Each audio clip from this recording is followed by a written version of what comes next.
د نړۍ هر غافل په اذان ویښوم زه بلال خو به ولې جهان ویښوم زه بلال خو به ولې جهان ویښوم. السلام علیکم ورحمة الله وبرکاته. شفیع الله سلامونه را لیږلي او د سلام نه وروسته لیکلي دي چې زموږ د کلي په جومات کې چې کله سپینګیري د لمانځه لپاره راټول شي نو هغوی په مسجد کې ګپ شپ لګوي او دنیاوي خبرې کوي. موږ څو ځله ورته وویل چې په جومات کې خبرې کول او په جومات کې د ده په اصطلاح باندې ګپ شپ لګول دا ګناه لري. نو دې سپینګیرو موږ ته د وابیانو چیغې وهلې. نو موږ ترې جومات بیل که چې اوس دې خلکو ته وایي چې اوس دوی خلکو ته وایي چې هغه د وابیانو جومات دی. په دې اړه معلومات غواړم. او ډیر نور داسې کارونه هم کوي چې د اسلام خلاف وي. خو دوی دا خبره کوي چې زموږ پلرونه او زموږ نیکونه په همدې لاره تلل، موږ به هم همدغه لار تعقیبوو. شفیع الله جانه دلته دوه خبرې دي. لومړنۍ خبره دا چې په مسجد کې خبرې کول یا په مسجد کې ګپ شپ لګول د اسلام نه نظره جایز دي که نه دي. د بخاري حدیث دی. راوی د حدیث حضرت صایب بن یزید رضی الله تعالی عنه دی. هغه فرمایي كنت في المسجد فحسبني رجل فنظرت فإذا عمر بن الخطاب رضي الله تعالى عنه فقال اذهب فأتني بهذين فجئته بهما فقال من أين أنتما؟ فقال من أهل الطائف. فقال لو كنتما من أهل البلد لأوجعتكما ترفعان أصواتكما في مسجد رسول الله صلى الله عليه وسلم. حضرت صایب بن یزید رضی الله تعالی عنه فرمای چې زه په جومات کې وم، یو چا په یو ګیټۍ وویشتم، یعنې په یو کاڼي وویشتم چې ما وکتل نو هغه سیدنا امیر المؤمنین حضرت عمر فاروق رضی الله تعالی عنه و. نو امیر المؤمنین عمر فاروق رضی الله تعالی عنه راته وفرمیل چې لاړ شه او دغه دوه کسان ما ته راوله. ما ورته دواړه راوستل. نو عمر رضی الله تعالی عنه ترې پوښتنه وکړه چې تاسو د کم ځای یاست؟ هغوی وویلې چې موږ د طایف یو، یعنې د طایف اوسېدونکي یو. امیر المؤمنین حضرت عمر فاروق رضی الله تعالی عنه ورته وفرمیل که چیرې تاسو د دې ښار اوسېدونکي وئ، یعنې د مدینې منورې وئ، نو ما به تاسو ته سزا درکړې وئ. تاسو د محمد رسول الله صلی الله علیه وسلم په مسجد کې آواز پورته کوئ، یعنې دلته تاسو په زوره زوره خبرې کوئ. مساجد دا د الله رب العزت کورونه دي. دا مقدس اماکن دي، د دې لپاره جوړ شوي چې هلته د الله رب العزت عبادت وشي. دا د دنیوي ګپ شپ لپاره او د دنیوي خبرو لپاره مساجد نه دي جوړ شوي. مساجد د دې لپاره نه دي جوړ شوي چې هلته د ورکو څیزونو اعلان وشي. مساجد د دې لپاره نه دي جوړ شوي چې هلته خوراک او څښاک وشي.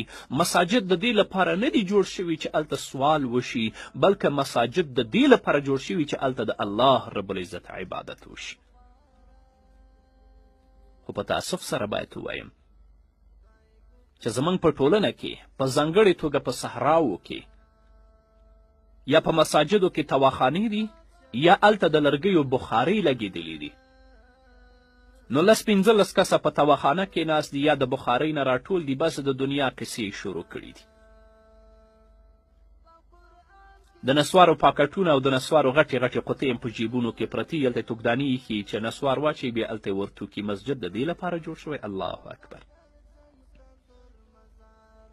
په کوم ځای کې چې مسجد وي هغه الی یوم القیامه مسجد دی، د قیامت تر ورځې پورې مسجد دی. کومه سجدې چې هلته ته الله ته لګولي دي، دا ځمکه به د حشر په ورځ د الله په حضور کې شاهدي وایي چې دې سړي دلته سجده لګولې، دې سړي دلته سبحان ربی الاعلی ویلي، دې سړي دلته سبحان ربی العظیم ویلي دي. او که ته هلته دنیوي قصې شروع کوي یا په مسجد کې نسوار کوي، په مسجد کې ګپ شپ لګوي، نو د مسجد ځمکه به ستا په خلاف او ستا په ضرر باندې څه نظر لري؟ د الله په حضور کې شاهدي نه ورکوي.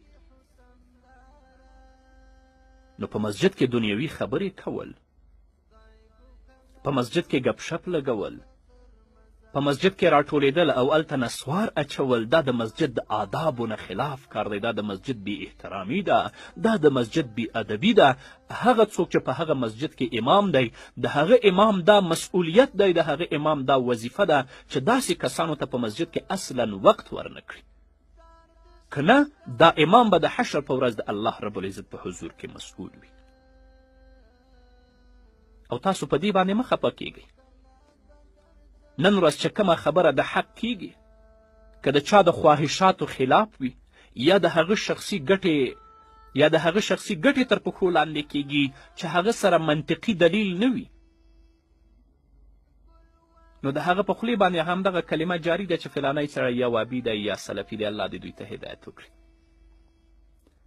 حضرت موسی علیه السلام چې کله بني اسرائیل د شرک او د خرافاتو نه منع کول، نو بني اسرائیلو به حضرت موسی علیه السلام ته ویل انا وجدنا علیه آباءنا، موږ چې څه کوو دا کارونه زموږ پلرونو کړي ځکه یې موږ کوو. الله څه وایي؟ اولو کان آباؤهم لا یعقلون شیئا ولا یهتدون.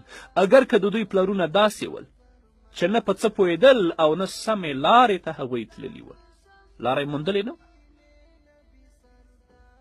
زه خپلو مشرانو ته، خپلو سپینګیرو ته، خپلو اکابرو ته درناوی او احترام لرم،